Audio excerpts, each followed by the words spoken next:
Alright, welcome everybody to our setup video for brand new campaign that we're going to play. This is Descent 2nd edition Shadow Rune Campaign played with Valkyrie. What is Valkyrie, you might ask? For all of you who do not know what it is, it's a fun recreation of the official FFG's application that we had available on their website long time ago, and that allowed us to play a ton of content, absolute ton of content, which disappeared together with the application.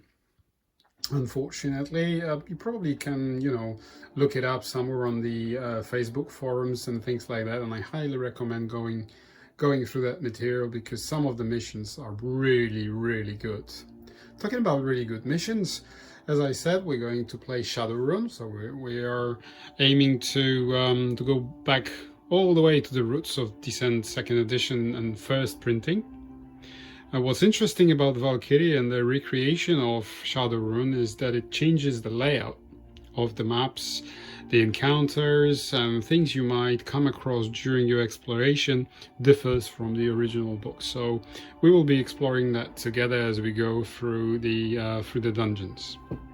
All right, one thing worth noticing and mentioning on my behalf is that my Descent 2nd edition is heavily customized. I have a lot of printed content from BGG, including treasure decks, and actually let me show you the size of the treasure deck that I have, which are these two piles in the front.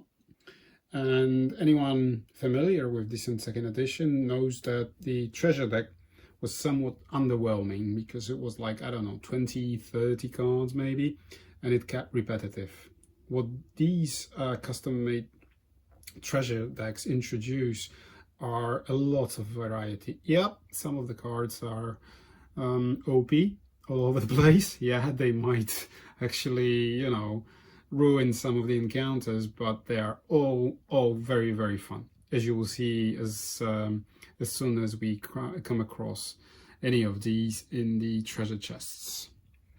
Other customizations that I have in my possession are custom classes, and I'll talk about one of them very shortly when I introduce our party. Before we do that though, let me introduce something else. This is something that you'll see in majority of my videos. I'm a huge fan of whiskies, Scotch whiskies in particular. So this time we're playing with Edradour Natural Cask Strength Single Malt. Fantastic whiskey. I highly recommend that one for any whiskey lover or anyone interested in a good spirit. This one is in cask strength. I can't recall if it says here anywhere on the bottle. It used to say on the label that was wrapped around the neck, which I already removed. I think it's around 56 or 58%. This was matured for 10 years in bourbon casks. Absolutely fantastic whiskey. I highly recommend that if you're into good quality spirits. So you'll be seeing quite a lot of different whiskeys as our companion in our journeys. So hopefully you don't mind me talking about that while I'm playing board games. But this is something I'm really into, especially when I'm trying to wind down on a Friday afternoon after a hellish and hectic week at work.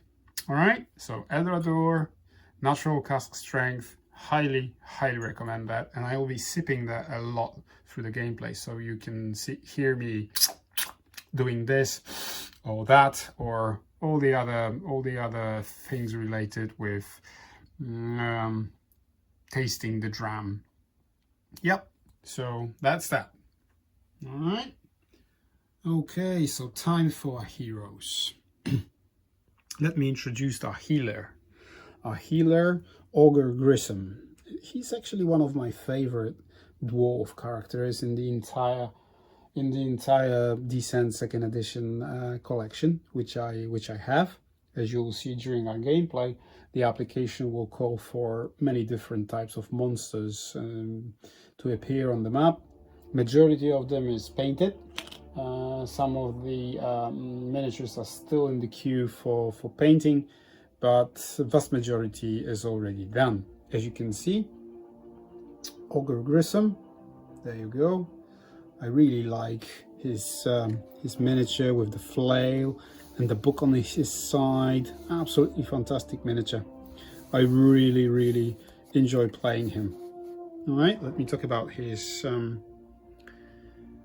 him and his abilities and his movement points and health points. As you can see, this is his hero card. Movement 3, health 12, quite high for a healer. Stamina 5, which will be extremely useful and helpful, as you'll see in just a moment, and I'll tell you why. And of course, a grey die for his defense. We will not be going through all his characteristics of strength, willpower and so on, because that will come in handy when we need it actually. So I won't bore you with all the details and things like that. These are his oh whoops, sorry for the glare. These are his hero abilities and heroic feat, and we will be abusing his hero ability, which basically gives everybody around him within 3 spaces from him is sort of a shield as long as they don't get damaged. And we will try not to get damaged as soon as possible and as much as possible. Now his class is a spirit speaker. Okay. Yeah, we might say, whoa, hang on a minute. What is that? What language is that? Yep, I have to warn you that my Descent 2nd edition collection is a mix of Polish and English. Over the years, I acquired the entire collection as a mix. I never could be bothered to go either direction, so you'll have to live with that. I'm afraid. I hope it's not a problem for you. For me, it isn't. Polish is my mother tongue, so if there's anything that you do not understand, then just by looking at the card, I will be translating that and explaining as we go along. So hopefully that won't confuse anybody. If it does, please let me know in the comment section below, and I'll try to adjust and make it as easy and as streamlined for you as possible. So this is Ogre Grissom, our healer, spirit speaker. Okay, let's move on to a second hero. Ooh, what's that? Some of you might say. Another healer in the party? Yes and no. But before we go any further, just let me know in the comment section below, how many times have you actually played Brother Grissom as a healer? Just be honest, because I've never done that. He's not a particularly great healer. However, I mentioned that I play with heavily customized Descent version, and we're going to use Brother Grissom and play him as a hybrid class. You can see a fantastic miniature of a zombie, a twisted being creation with a bloody blade in place of his arm. Yeah, you might slowly expect the type of class he's going to play, but before we go there, Brother Grissom is going to be a warlock. This is a custom class available on BGG forums. I highly recommend that. I can't recall the name of the author, but yeah, just go there if you're interested, look it up, and you won't be disappointed. What that allows me to do is to choose a class belonging to the mage archetype, and of course, as you might expect, we chose a necromancer.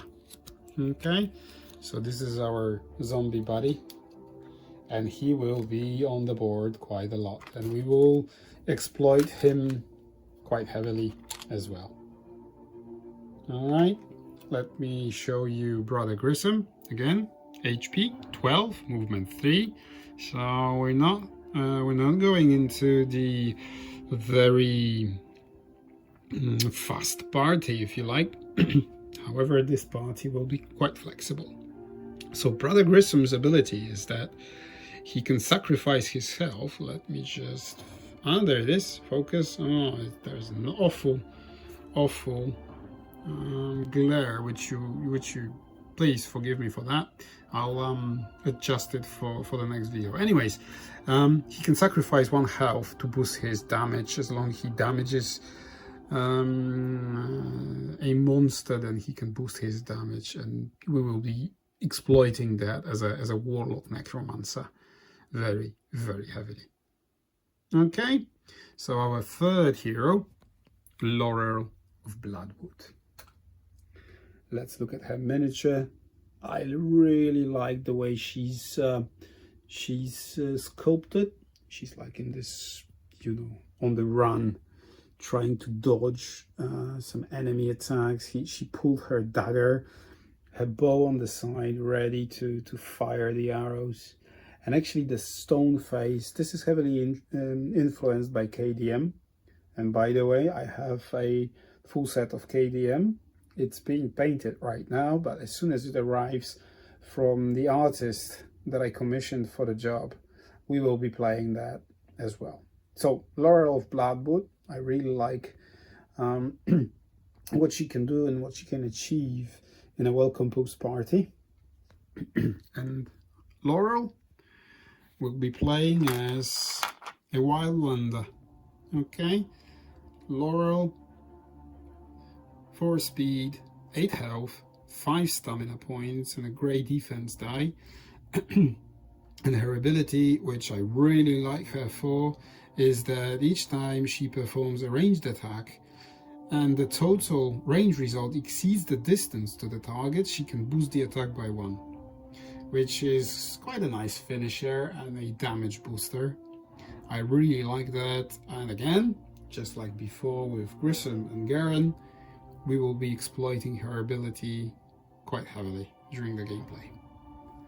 Alright, last but not least, Durik. Durik, our tank. Well, not really. He's going to be our DPS, I would say. So we will have to be very careful about him and about his positioning, because he cannot soak that much damage, but he can deal quite a lot, especially with his wolf companion out.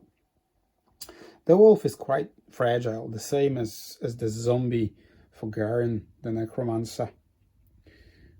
But the wolf and Durik together, if they're on the field and, you know, with proper positioning, they can boost each other's damage. And they can just wreak havoc on the field, on the board, as you'll see shortly. Let me show you Durik's hero card. 5 speed, 10 health points, 4 stamina points. And basically what Durik's ability is all about is that he can go through squares occupied by monsters if he pays extra movement point for doing so. This is quite good for positioning, for, you know, moving across the field. With his speed of 5 and stamina of 4, Durik can do quite a lot of interesting things on the board. So there we are. We know what we're playing. Valkyrie and Shadow Rune. This is our party. Okay, we have our Whisky companion. There you go. Look at the color. It's natural color. It looks like a straw, really. Fantastic, fantastic. Highly, highly recommend that. All right, anyways, that's that. We'll stop here just briefly so that I will reorganize myself and prepare our first encounter. And I'll tell you all about it when we're there. Right, thanks for watching. I'll see you shortly.